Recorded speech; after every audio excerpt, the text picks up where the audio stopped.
Clarence Heatley was born in 1953 in New York City and grew up in Harlem, located in the northern section of Manhattan.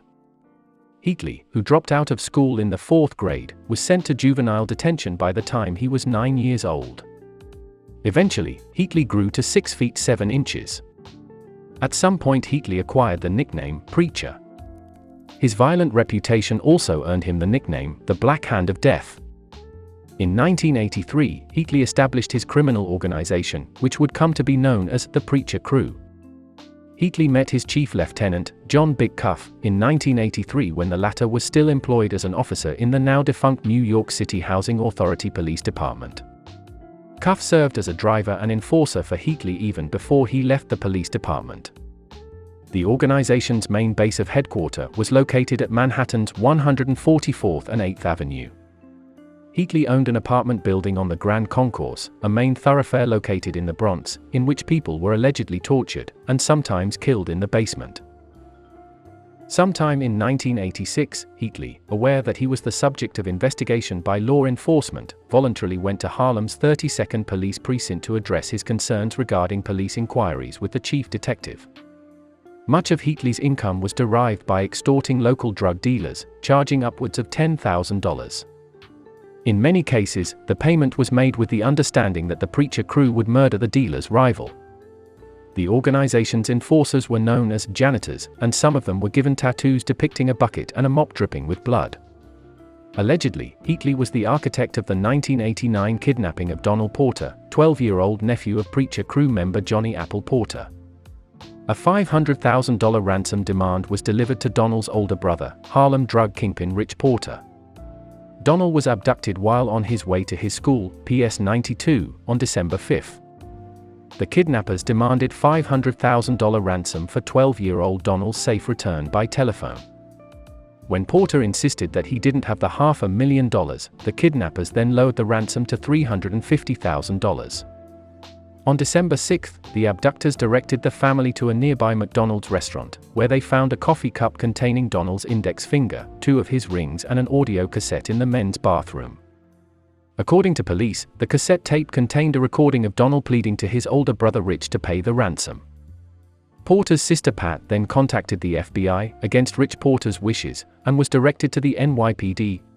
On December 10, a local boy delivered a note to the family's West 132nd Street apartment in Harlem, given to him by an unknown woman, stating that Donald was badly in need of medical attention. Rich Porter was murdered a little less than a month later on January 3, 1990 in his native Harlem. He suffered several gunshots to the head and chest and was found in the bushes in Orchard Beach Park with $2,239 in cash in his pockets. On January 28, Donald Porter's body was found in City Island less than a mile from where Rich's body was discovered. The corpse was found inside 14 black plastic garbage bags. But Preacher's biggest source of revenue came from trafficking crack and cocaine, most of which was done between 1990 and 1996.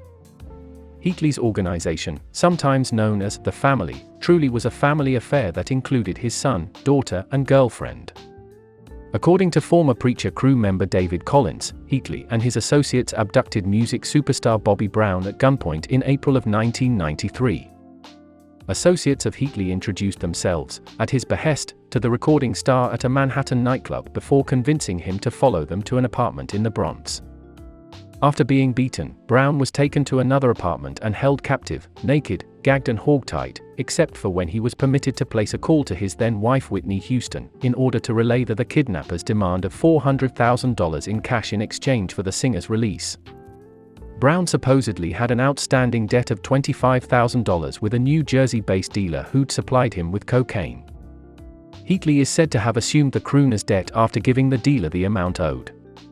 The day after Brown's phone call, Houston complied with the kidnapper's order to show up alone with the money at an abandoned building. She wore a wig and dark glasses, so as not to be recognized by the general public, and turned the cash over to Heatley himself. Heatley kept half and the rest was divided amongst his associates. On March 21, 1994, John Cuff murdered Heatley's chief enforcer, Anthony Boatwright.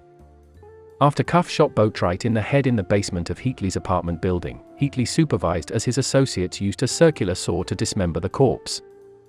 The severed arms and head were then burned disposed of in an abandoned building in Manhattan. The preacher crew was eventually targeted by the FBI C-11 squad, a task force specifically formed to investigate heroin and cocaine trafficking organizations operating in New York City. The squad was comprised of 12 FBI agents, 3 DEA agents, 12 NYPD officers and 3 IRS agents. After one of the organization's members was arrested by C-11 squad members, he then agreed to cooperate with investigators and become an informant. Heatley and 3 associates, including Cuff, attempted to abduct the informant as he left a New York City courthouse. Following a brief chase, the van in which Heatley and the others rode was stopped by police, who seized 3 lead pipes, 4 gorilla masks, duct tape and rope from the occupants. Heatley was not convicted in connection to the incident. On July 15, 1996, Heatley was indicted on 3 counts of murder and conspiracy to murder in the aid of racketeering. On August 12, he was found in the Bronx and placed under arrest by the NYPD and transported to Harlem's 32nd Precinct. John Cuff, who'd been arrested by the FBI that same day, was detained in the same cell with Heatley. Less than 2 hours later they were both placed under federal custody. In November of 1996, a 47-count federal indictment charging Heatley and 17 associates with narcotics trafficking, 11 murders and 11 murder conspiracies was unsealed. By November 14, 14 of the suspects had been arrested. On December 17, 1997, a federal indictment was filed charging Heatley and 11 others with 86 counts of racketeering. Additionally, Heatley and Cuff were charged with murder in aid of racketeering, attempted murder and conspiracy to commit murder.